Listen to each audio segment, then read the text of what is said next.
In this video, we're talking about a 1956 Corvette that raced at Sebring in '56. It is owned by John Neese, who will have a discussion on it later on in the video. And I'll point out some things that he talks about. First thing is the Hal Brown wheels, special option. Then if you notice the windshield, little curved windshield there. Then the scoop on the side, that's for the brakes, braking it, cool the brakes. And it was in fact raced with a tonneau cover on it that you see. The rear end is basically stock, whereas the brake package is heavy duty brakes and items of that for suspension. And as we go around the car, again, notice the tonneau cover and brake scoops. And those little lights on the front end were for the teams, so they can figure out which car was going by in the evening when the light was not very good. And the other prominent thing that you notice are the buckles that hold the hood down and hold the trunk down. And last you see there is the night lights for headlights. And the last thing we see with this package is all the documentation that he has for the car. It is quite extensive, and much of it was sent to him by people who had the documents. And once they learned he was restoring the car, You are Mr. John Neese. You're going to tell us about a really neat race car. You got it. What we've got here is one of GM's first race cars. They raced at Sebring in '56. They were attempting to save the Corvette. They only sold 700 per year in '55, and they were trying to find some way to save the car. Fortunately, the top people at GM wanted to save it also. At that time, Thunderbird was selling 15,000. GM sells 700. It's time to get with the program somehow. Get something done. And they raced these cars at Sebring in '56. I think that John Fitch, who was in charge of the manager of the Corvette team in '56 and '57, his comments in his book about these cars was, we came a long ways, and there's a long ways to go. But it was just a full-on effort to make this into a race car and race it at Sebring and the rest of the SCCA races that year.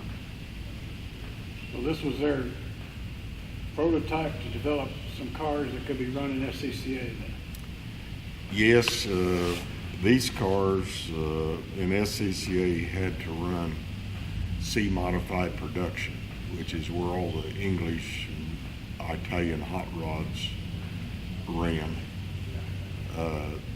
Most competitive place you could be was C-modified production. They did, to legalize these cars for Sebring, they built 6 SR1s produced at the factory. FI required them to produce them at the factory, and we happen to have one of those on site also. That's going to be another we're talking about. Yeah, that's cool. These cars wound up with 13 race options, and they actually called them SR options in '56, which stood for special racing. The SR1s, which we'll look at later, had 11 of those 13 options. Some of the options that they put on the cars were a 37.5 gallon fuel tank with a special quick fill, shortened steering column, heavy duty front and rear springs, 3/4 inch front sway bar, special shocks with also hood-eye dampers also, which came off 50 Studebakers. They had Hal Brown magnesium quick change wheels, and had a Firestone Super Sport 170 tire, which was a racing tire, and they used them in 670 and 710 and 15 sizes. These tires, because a lot of the sports car races that time were on airfield concrete tracks which had rapid tire wear, the racers that ran these tires said they didn't have much grip, but they'd last longer. They had Bendix zero metallic brake shoes, front and rear. Special fin drums, had a Lyeth Engineering limited slip differential, had an enlarged rear wheelhouse,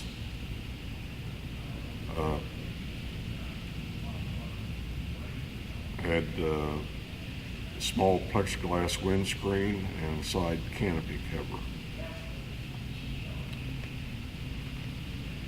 This car was the only true 56 ran at Sebring.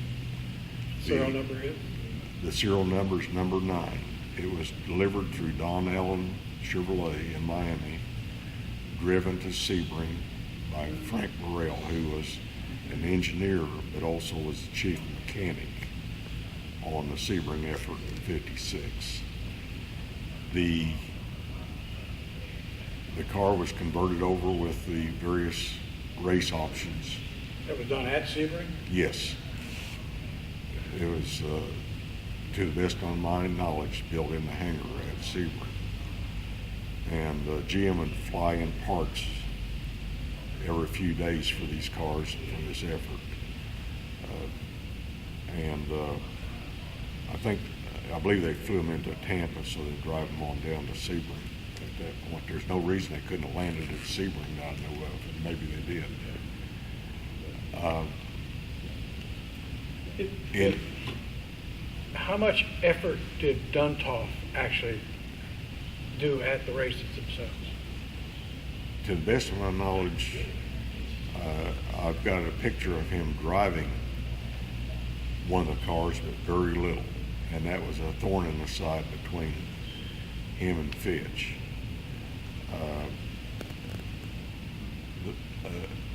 Duntov really wanted to start with something like the SS that they had in 57. He was European oriented. We need to make hot rods like that rather than converting passenger cars, so to speak. But one of the things that people don't know about Duntov was he was actually hired with a mid-engine vehicle in mind. If you read some of his notes, we'll do a video on his notes. Ken Kaiser's done it. It tells the story of his efforts to make a mid-engine car, mid-engine Corvette. Well, he had that effort all along. Yeah, I mean, that's actually, he was hired in to do that. And this just came along, and because he was such a good engineer, he did some contributions. Did he work for Ollie at that time? No, he definitely had a hand in it. Like the spacers they put in to change the camber. I think that was his. Maybe his work for Ollie at that time. There's no doubt that he had the cam was his. These would be the first cars to have the Duntov cam in them. And that cam was carried over to the SR1s and used, I think, through 63 probably before they went to the 3030 cam. So the Duntov cam is not the 3030 cam? Well, some people call it 3030 Duntov, and it no doubt had some of his fingerprints probably on it. But the real Duntov cam is it carried the 077 number in 56, but it's essentially the same cam that is the 097 and 57. The only difference is that 56 required a groove in the rear journal for oiling so it get oil to the right bank. And 57, they just did a slight modification to the block that didn't require that notch in the cam. Let's talk about the journey for this particular car from the time it raced at Sebring to the time you got it, what you know about it. Okay, hopefully it's on this letter right here. The summer of '56, it was used as a GM test car. And some of the things that they tested in it was the block-off plates for the heat risers. And the only thing left in Bob Gold's estate was the original exhaust manifold. This block still had the home marks in it, never been run except the dyno time at Flint. And I'm trying to think what else was in that. That was pretty it. It was pretty much a bare block that was left. There was 3 parts, and I can't think what the third part was with it. But it was just a perfect original block that had been built by the race efforts. Also, you might note that Marty Rose was probably considered the chief engineer on the Corvette at that time without the title. Okay. And then he was an engineer. He won Indy 3 times. He was an engineer at Allison Transmission in Indiana, and then he was brought into this effort. How much input did he have on the 4-speed? Don't know. I don't know who had the input on it. They just knew that they needed to get a good synchronized 4-speed for the car. And I really don't know the exact history on that. It was developed in conjunction with Ward Warner. Right. Then the car went somewhere and languished for many years. Is that correct? Well, Bob McLean sold it to Pierre Ollier in 1961. In '61, he was probably a stylist with Corvette at first, and he played around with all kinds of little things on this car. I've got a picture of it at the Autorama with this configuration plus even more stuff like, I can't remember what all modifications he made, but he played with it. And he had some tremendous GM cars that were, I had visited him at his home northeast of Detroit, and I think his history had been a pilot in the French Air Force, which wasn't very substantial at that time, I'm sure. And he came to GM to be a stylist, and he played with these cars. He was originally with Chevrolet. He did Nomads. I mean, had them. Did styling touches to them and everything. And his final deal was he was stylist for Cadillac. And he had like 4-door Cadillac convertible in his place. He had 4 GM cars that had significant styling history to them. The cars were never produced. Right, but he had them anyhow. Okay. What happened to those cars? Do you know, out of curiosity? I think some are probably, I saw one of them, and there used to be a Cadillac museum before they had this GM museum, and the last car you saw was one of his cars. Okay. That was in there. And he'd come over, at that time, he'd still come over and visit. That might have been about 1990, maybe 95. Okay, so when he was done with it, where did the car go? Well, during that time, it not only lost the engine at Sebring after 2 hours, probably due to over-revving, particularly in the right bank. That motor was rebuilt again. Went back in the car to the best of my knowledge. And I think he tore the motor up a couple times after that. Finally, after probably 62, the car just set. And it went to a collector in New York. And let me see if I can.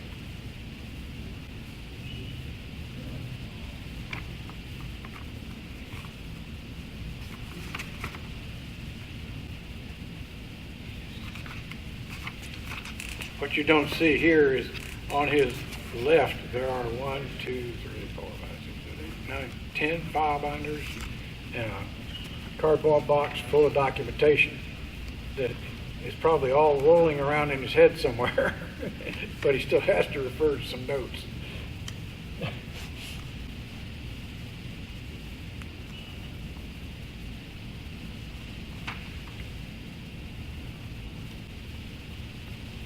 And like the car in the background, what you see is the Pooch that Joel has. His documentation is out of this world also. The drag racing history of that car. So the cars you'll see today or see in conjunction with John have impeccable provenance and documentation. And it just takes him a minute to sort out the details. I think, unfortunately, yes, here's a piece of paper that has the names. Right.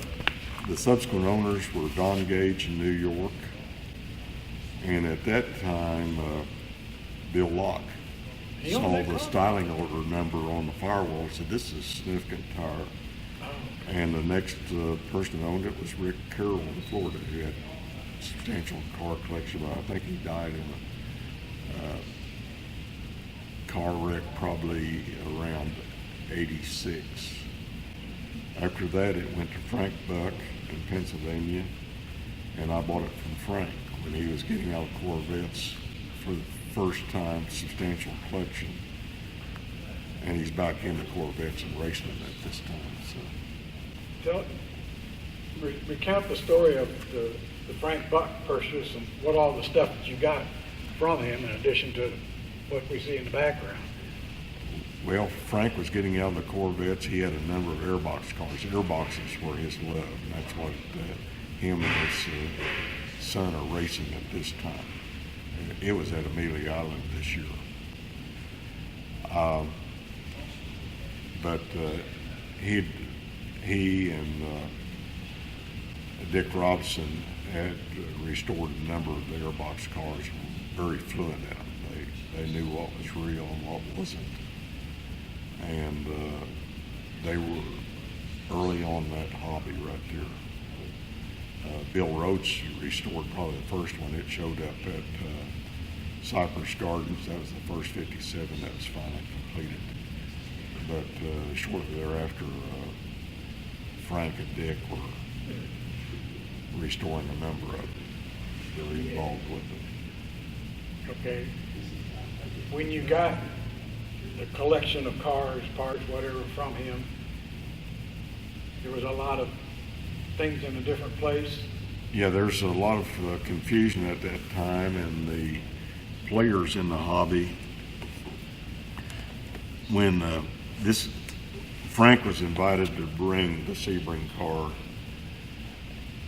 to Laguna Seca in 1987. I think Chevrolet had 6 cars there, which included some of the chaparrals and so on. This was kind of before people were restoring Corvettes, and particularly race cars. Until that time, a race car was, once it was a year old, it was old and time to get rid of it or get something faster and better. And Frank got the invitation. Dick didn't have time to restore it. And what Frank did was he bought the chicken coop, Mike Hunt 56 car. That was his article for basically all the SR options, but they were in very nice Type 4 at that part. And an interesting deal for an NCRS member is most judges will tell you you've got to have this specific wheel.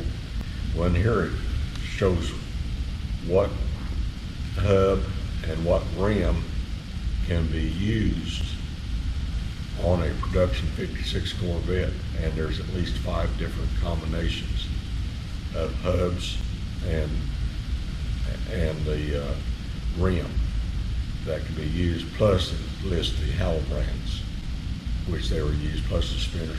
I mean, it even say delete lug nuts, you know, this Mhm. this type of thing.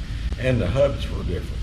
The hubs were, well, the rear axles were forged essentially one piece, and Hallobrand produced those.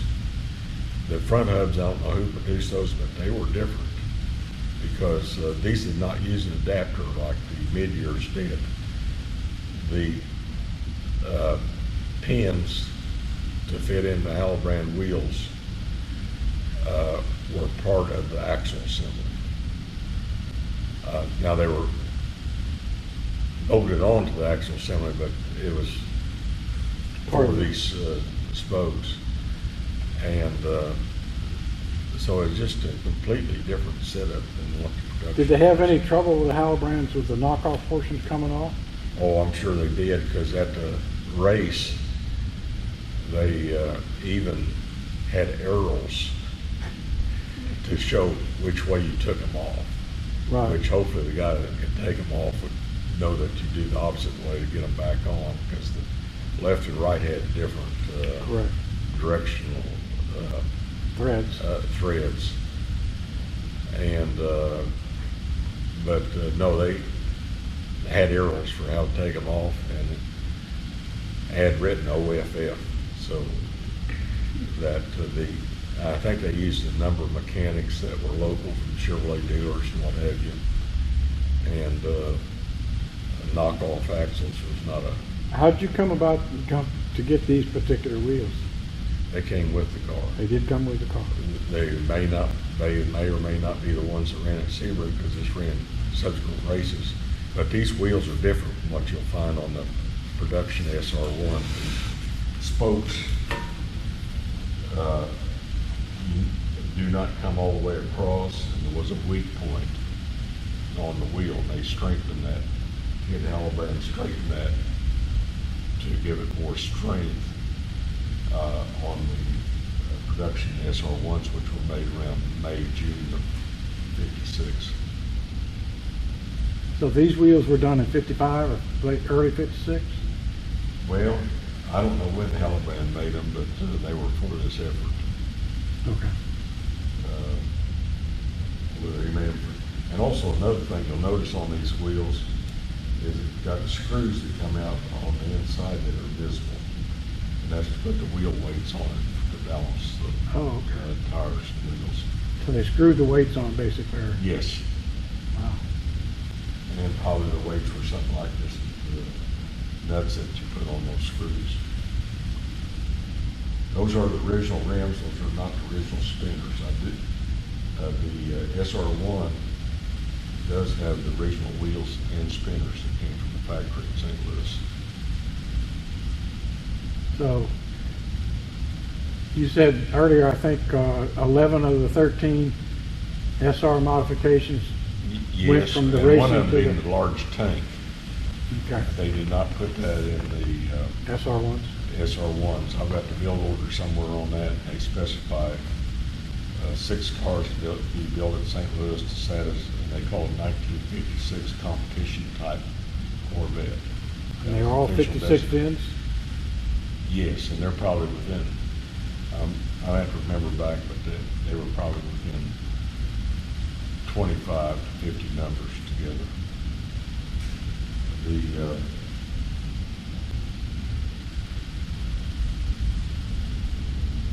The work order said any color but green, and they were to have radials and heaters, and it was to, I guess, have a road car that you could drive, and you'd have options to race it also. But it had just about the complete suspension, etc., that these cars had. Tell me about the 2 lights on the front fender. What were they for? Sebring was a race that went from 10 o'clock in the morning to 10 o'clock at night. They did not have radials in the cars at that time, and those were color coded. 2 were. One was all orange, the other one was all yellow, and then the other 2 cars had orange and yellow. So it was a way to differentiate they the know car? which car was coming into the pits at night. Oh, Of course, by night they only had 2 left, so wasn't too hard. wasn't too difficult at that point. Okay. What other documentation is really neat about the car that you found? Well, I've got got a book with various pictures in it, and I had a friend that he died just a few years ago, but his name was Dick Irish, and he was a Ferrari driver. But he also, around 52 or 53 at Sebring, he came in first, second, and third. And I can't give you which one, but it was, you could win 3 awards at Sebring. One was for top finishing car in class, and then they had a performance index. So if you ran a Crossley, you could probably win the performance index. So you had to have a small CC car in the race. But anyhow, he came in first, second, and third. Unusual. That year. And he was supposed to be a driver, and Fitch selected other people, so he wound up being the lead A mechanic on number 6 car. And we've got a letter in there where GM gave him one of the engines, kind of to make up for not letting him drive. He did drive in some of the test laps, but and he was going to put it in Austin Healy. He soon after moved to Oklahoma and worked with Aaron Tall. I'm messing that name up right now. But Well, tell me Smokey Yunick's connection to these cars. his connection, well, first of all, one of the car pickups that they used, I can't remember, I think it was an Apache, was one that Smokey, I believe, ran at Daytona at the speed trials. And they just changed it from that service to being a chase car at Sebring. But he was involved with more with the Daytona effort, because he was right there. Right, okay. And I believe that he helped do some of the conversion to go from the Daytona specs and equipment to the Sebring. There are bill orders in here where they're sending stuff to his shop. I don't believe that he had anything to do with this specific car, because I'm quite certain it was done at Sebring and was kind of done to a certain extent. They had plenty of parts. Why not run another car while we can? Well, did any of those cars then go to Daytona to run? From Daytona? From Sebring to Daytona, or Daytona to Sebring, I'm sorry. Yes. Okay.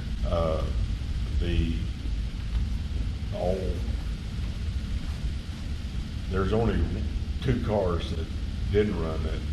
First of all, the number 1 car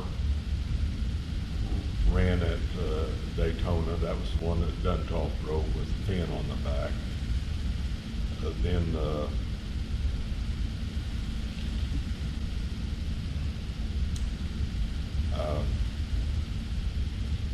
guy from Michigan that rode this car the summer of '56 drove the number 6 car, and the one that Betty Skelton drove at Daytona was the number 5 car. I can't remember drivers on it right now. So this car never was at Daytona, or was it? No. Okay. No, this car was not at Daytona. Because this actually came out of Miami after Daytona to go to Sebring Right. to be constructed. To be converted over. Oh, and the ones that went to Daytona went from the plant?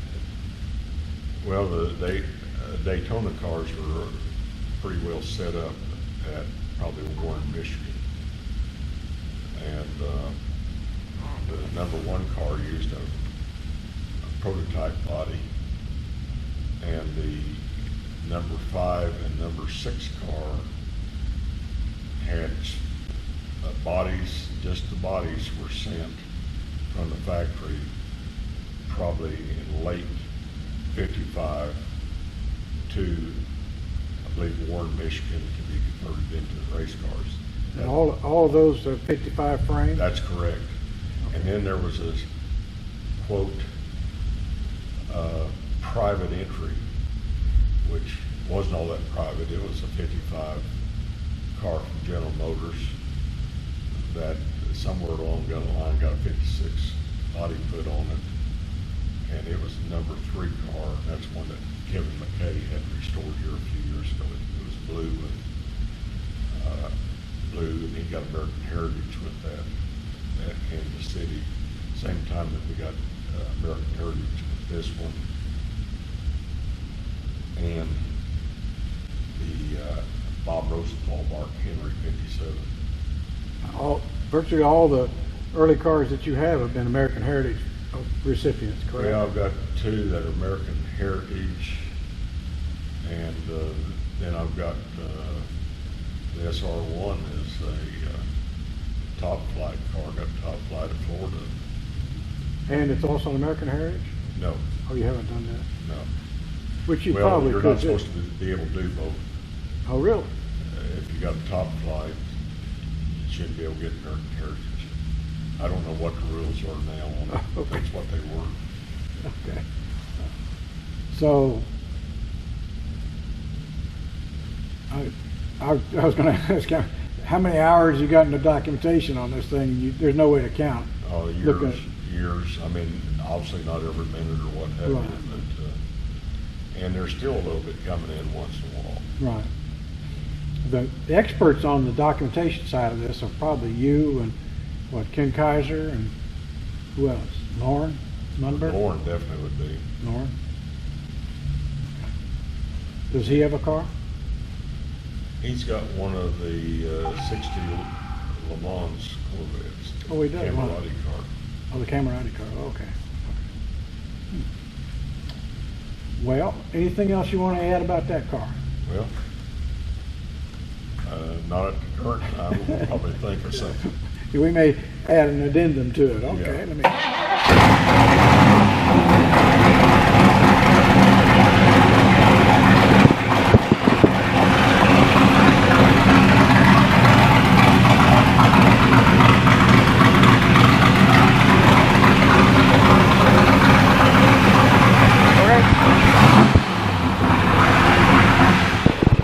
Hey, how about